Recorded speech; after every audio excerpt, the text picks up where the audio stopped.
You want the value of h. H. Lambda is equal to h upon. Lambda is equal to h upon p. P is equal to mv. सुनो mv.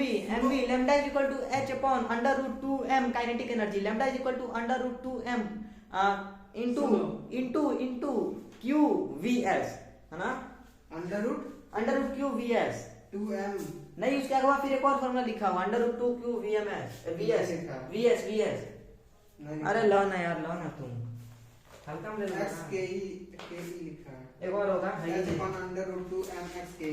अरे है क्या यार, देखो ना है क्या, kinetic energy to under root है क्या ना 2m3vs दिखा। अच्छा चार फॉर्मूला चार लिखा है है क्यों? उसमें लिखने की जरूरत ही नहीं, कहाँ लिखे हैं। स्टार्ट करो। हो गया। कब का हुआ है, झूठ बोलोगे? 50 सेकंड कुछ फालतू में बोले हैं। वही चीज डिस्कस हुआ। हाँ तो कुछ उल्टा नहीं बोले हैं, कुछ उल्टा नहीं बोले हैं, नहीं बोले हाँ। शुरू करो। सो हे गाइस यार, welcome back to our channel once again. तो रुको यार एक सेकंड। हाँ तो ठीक है, हम लोग डिस्कस करने वाले हैं कुछ क्वेश्चंस। तो बेसिकली केमिस्ट्री हम लोग पिकअप करने वाले हैं, ठीक है, केमिस्ट्री पिकअप करने वाले हैं। तो इसमें लग रहा है एटॉमिक स्ट्रक्चर भाई 20 दिन से लेके चला भाई, खत्म नहीं हो रहा भाई, क्या करूं यार, सुबह से शाम तक टाइम निकल जाता है, पता नहीं चलता कब सुबह बीत गया शाम बीत गया। तो कुछ नहीं, फिर से अगर कुछ क्वेश्चन देखते हैं इसके इंपॉर्टेंट क्वेश्चन या नीट के टाइम टेबल के हिसाब से यार नीट के शेड्यूल सिलेबस के मैचिंग है। तो कुछ क्वेश्चन देखने वाले हम लोग। तो डीप ब्रोगली यार, जो भी नाम है यार, डीप ब्रोनक्योली इफेक्ट पे कुछ क्वेश्चन देखने वाले हैं भाई, ठीक है। एटॉमिक स्ट्रक्चर में बोर्ड्स मॉडल के बाद ये टॉपिक आपको मिल जाएगी। इस बार वो क्वांटम थ्योरी पढ़ना होता है। तो बेसिकली इसके पहले कुछ क्वेश्चंस होता है जो कि रिलेटेड होता होगा फ्रीक्वेंसी का नाम है, वेवलेंथ से रिलेटेड होता है, ठीक ना, वेवलेंथ, प्लैंक कांस्टेंट, इन सभी का मिक्सचर होता है भाई, कह सकते हो, ठीक है। और फिर क्या होता है कि ये फ्रीक्वेंसी यार वो चीज यार टाइम पीरियड और वोल्टेज से रिलेटेड होता है भाई। पहला क्वेश्चन देखते हैं क्या हमारा। What did de Broglie hypothesis? De Broglie hypothesis पूछ रहा है, ठीक है। तो हाइपोथेसिस देखो होता क्या है, पहले कुछ ऐसा चीज है भाई जो पहले के समय में साइंटिस्ट कंक्लूड करते थे अपना एक्सपेरिमेंट से, और भाई प्रूफ नहीं होता था भाई ये सही है या नहीं है, बट उसको बोल देते थे हाँ भाई ये मान लिया हमने, हाइपोथेसिस कर लिया, ठीक ना, अपने पोस्टुलेट कह सकते हो, एक तरह से वो हो जाते थे उनके, ठीक है। तो डी ब्रोगली के पहले साइंटिस्ट थे ना भाई, जिन्होंने क्या किया कि particle nature plus wave nature को मिला के रख दिया, ठीक ना, वेव नेचर। देखो इसके पहले आपने पढ़ा होगा, बोर्स नाम के साइंटिस्ट आए थे भाई, जो कि बता रहे थे कि हमारे पास जो इलेक्ट्रॉन होता है भाई, अगर वो किसी कोई भी मान लो इलेक्ट्रॉन नहीं भाई, कोई भी एम मास का बॉडी है हमारा, एम मास का जो हमारा कोई भी बॉडी सर्कुलर पाथ पे रिवॉल्व कर रहा है, तो वो करेगा सर्कुलर पाथ पे रिवॉल्व, कोई दिक्कत नहीं, बट वो पार्टिकल नेचर के साथ साथ, अरे यार क्या बना दिया मैं भी, वेव के फॉर्म में जाएगा, ठीक ना, यानी कुछ ऐसे वेव के फॉर्म में जाएगा, ठीक है, वेव के फॉर्म में ये मूव करेगा, ठीक है ना, ये उन्होंने बताया था। तो बेसिकली पार्टिकल नेचर और वेव नेचर दोनों कंक्लूड कर दिया था भाई डी ब्रोगली ने, यही था यार।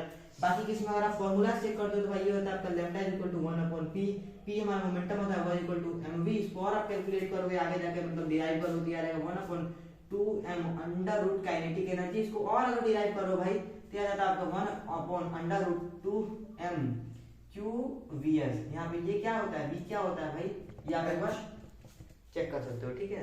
अच्छा भाई यार सो सॉरी, ये हर जगह भाई एच होगा, ये एच हमारा प्लैंक कांस्टेंट है यार, सो सॉरी यार। दिमाग देखो यार, बहुत सारे फार्मूले होते हैं भाई, पहली बार जिंदगी में फार्मूले जितने पढ़ने पड़ते हैं भाई, सही मेरे को नहीं आता था भाई, हुए हैं कैसे कैसे, ठीक है। एच की वैल्यू यहाँ पे any problem I am discussing now 6.626 into 10 to the power minus 34 joule second, ये एच की वैल्यू होती है भाई, जो है प्लैंक कांस्टेंट है भाई, कितनी बार याद रखो यार, इस वैल्यू को बहुत जरूरी है ये।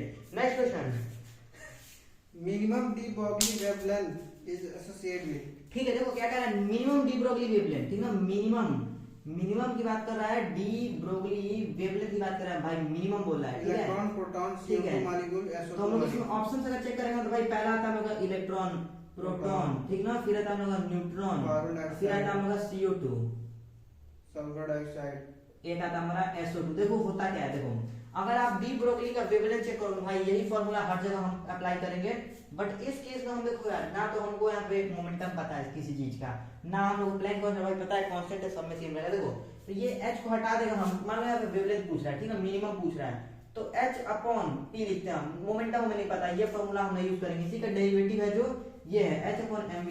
तो h तो भाई प्लैंक कांस्टेंट यार किसी सब में सेम ही रहेगा भाई 6.2, इसको हम लोग ऐसे लिख सकते हैं क्या, 1h is equal to 1 upon m, velocity भी नहीं लिखा तो भाई इसका रिलेशन लिख सकते हैं डायरेक्टली प्रोपोर्शनल है m के, यानी कि अगर मास किसी बॉडी का ज्यादा है तो उसका डी ब्रोगली वेवलेंथ कम होगा। अगर किसी का मास कम है तो उसका डी ब्रोगली वेवलेंथ ज्यादा होगा, ठीक है। तो यहाँ पे सेम पूछ रहा है मिनिमम डी ब्रोगली वेवलेंथ, तो ये मिनिमम कब होगा भाई, जब ये मैक्सिमम होगा। तो मास किस केस में मैक्सिमम भाई आपको दिख ही रहा होगा, इलेक्ट्रॉन प्रोटॉन सल्फर डाइऑक्साइड, इस केस में मास ज्यादा है जो कि होता है 32 होता है, 32 ये होता है भाई, 64 होता है, ठीक ना। ये हो जाएगा भाई, बाकी तो ये पता ही आपको भाई कितना है इलेक्ट्रॉन प्रोटॉन के मास क्या है भाई, आप गेस कर सकते हो। Next question, third question. If wavelength is equal to the distance traveled by the electron, ठीक है, तो क्या कह रहा है, अगर कह रहा है ना भाई जो वेवलेंथ है वो distance travel by an atom, atom है इलेक्ट्रॉन है, इलेक्ट्रॉन कह रहा है ना जो वेवलेंथ है हमारा वो क्या है, distance travelled by electron, distance travelled by electron पर सेकंड बोल रहा है, ठीक ना। तो डिस्टेंस पर second, distance upon time basically they रखा है, तो ये हम लोग होता है वो स्पीड होता है, स्पीड क्या होता है आप यहाँ वेलोसिटी कह सकते हो भाई, ठीक है। वेलोसिटी भाई जनरल बेसिस में मैथमेटिकल नहीं यार, उसको फिजिकली कह सकते हो, ठीक ना। तो ये बात हमें यहाँ पे दिया हुआ है, तो क्या कह रहा है भाई कि जो वेवलेंथ है वो हमारा v के इक्वल हो गया है, ठीक ना। अब देखो फॉर्मूला हम यहाँ पे ये वाला अप्लाई करते हैं जो कि ये है, ठीक है, ये आपको दिख रहा होगा lambda is equal to h upon m v, v equal हो गया तो इसको लिख सकते हैं h upon m v m lambda, sorry m lambda. अब देखो होता है lambda is equal to h upon m lambda, तो लैम्डा से लैम्डा इधर जाएगा भाई, lambda square equal to h upon m। अब लैम्डा इधर करो तो इधर अंडर रूट आ जाएगा, ठीक ना, और ये हट जाएगा, तो ये कितना हो जाएगा under root h upon m। ये हमारा राइट ऑप्शन है, रेडिएशन पूछ रहा था, ठीक है। Next question, what is the possibility the ratio of probability probable possible ratio, what is the possibility the ratio of de Broglie wavelength for the two electron each having zero initial energy and accelerate through 50 volt to 2000 volt। ठीक है, एक second question pause करता हूँ भाई। तो ये हमारा question दे रखा है what is the possible ratio पूछ रहा है, ठीक ना, डी ब्रोगली रेशियो, ठीक ना, रेशियो ऑफ टू इलेक्ट्रॉन, ठीक है, दो इलेक्ट्रॉन है, ईच हैविंग जीरो एनर्जी दिया है और एक्सेलरेटेड थ्रू 50 वोल्ट, वोल्टेज हमारा दे रखा है और 200 वोल्ट दे रखा है।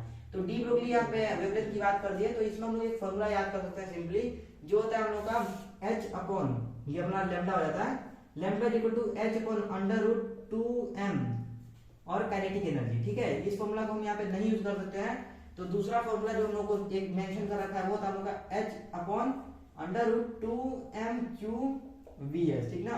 ये हम लोग का पोटेंशियल s डिफरेंस s हो जाता है, ठीक ना, वोल्टेज होता है हम लोग का s के केस में, ठीक है। s क्या है, एक सेकंड रुकिए, हाँ ठीक है। तो यहाँ पर लोग सिंपली रेशियो निकाला हम लोगों ना, तो हम लोग यहाँ पे v1